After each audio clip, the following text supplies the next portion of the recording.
코로나19로 인한 위기 혹은 피해라는 것이 단순히 그 집합제한 조치로만 설명되는 것은 아니거든요. 자영업자들 뿐만 아니라 소상공인들 뿐만 아니라 그 소상공인들의 가게에서 일하고 있는 노동자들의 피해, 코로나19로 인해서 일자리가 사라져버린 사람들의 피해, 올해 취업을 준비했는데 취업 시장이 열리지 않아서 취업하지 못하고 있는 청년들의 피해, 이 모든 것들을 선별하는 방식으로는 다 커버하는 것이 불가능하기 때문에 보편적으로 기본을 깔되 거기에 이제 필요한 곳에 추가적인 선별 지원들을 더 가미해야 된다라고 보고 있습니다.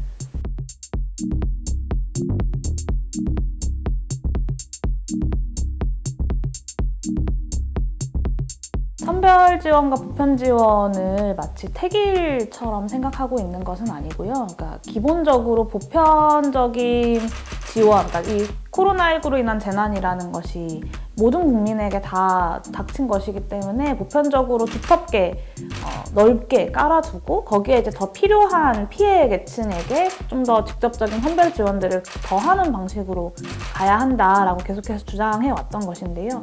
실제로 선별만 했던 정책들과 보편만 했던 시기가 있었기 때문에 이 두 가지가 마치 택일인 것처럼 좀 이야기가 되고 있는 점은 좀 굉장히 안타깝고 선별보다 보편이 더 장점이 있다라는 것은 선별은 뭐 필요한 사람들한테 갈 수 있다라는 장점이 있지만 지금과 같은 긴급한 상황에서는 사실은 선별하는데 시간이 들거든요. 근데 소상공인들, 영세 자영업자들 지금 1분 1초 하루하루 메말라가고 있는데 좀 긴급하게 좀 투입되어야 하는 재정들이 제때에 좀 가지 못하고 있다라는 평가들을 많이 받고 있고요.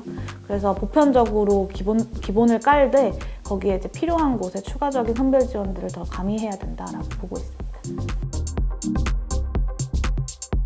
저는 보편과 선별 지원, 특히 코로나19 시대에 어떤 경제 정책들을 펼칠 것인가에 대해서 다양한 논의들이 나올 수 있다고 생각하고 또 나와야 한다고 생각하는데요.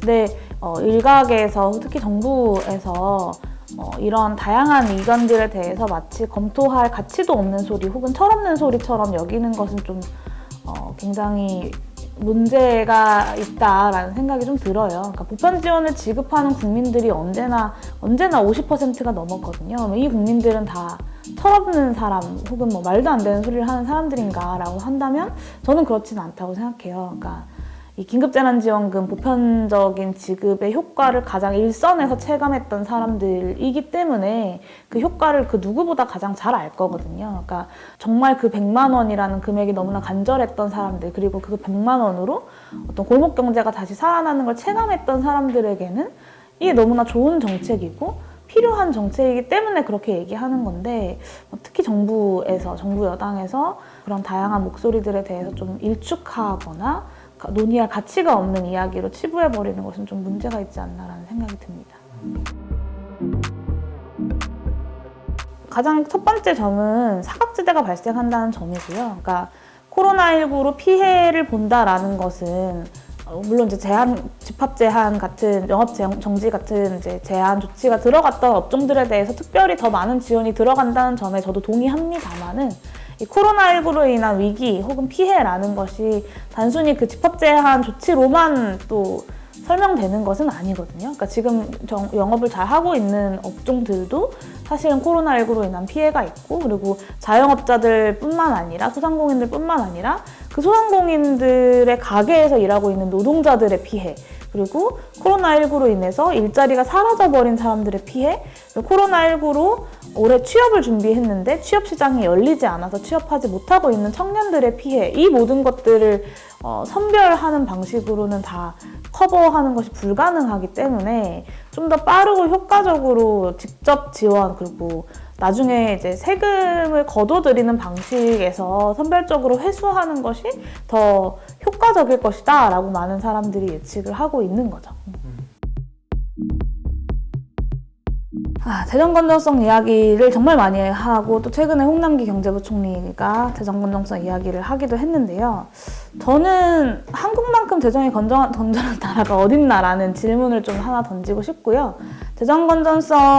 기존의 재정 건전성만 놓고 봤을 때도 한국은 굉장히 건전한 나라, OECD 평균이 100%가 넘는데 지금 이 재정 건전성 걱정하다가 지금 이 경제 문제를 해결하지 못한다면 사실 미래에 어떤 재정 건전성이 가져다 줄 효과라는 것은 기대하기 어려운 것이죠. 이미 경제는 다 망했는데 재정이 건전하면 뭐하냐라는 생각이 좀 많이 들고, 작년 연말에 이제 GDP 대비 가계부채 비율이 100%를 넘어섰다라는 보도가 나왔거든요. 그러니까 특히나 한국의 가계부채가 계속해서 시한폭탄으로 지적되었고 계속해서 늘어왔는데, 이런 어려운 시기에서마저도 정부가 빚지는 것을 겁내한다면 결국에는 가계가 빚질 수밖에 없고, 그것은 미래의 엄청난 폭탄으로 돌아올 수밖에 없는 것이어서 저는 좀 더 적극적으로 재정 정책을 써야 된다.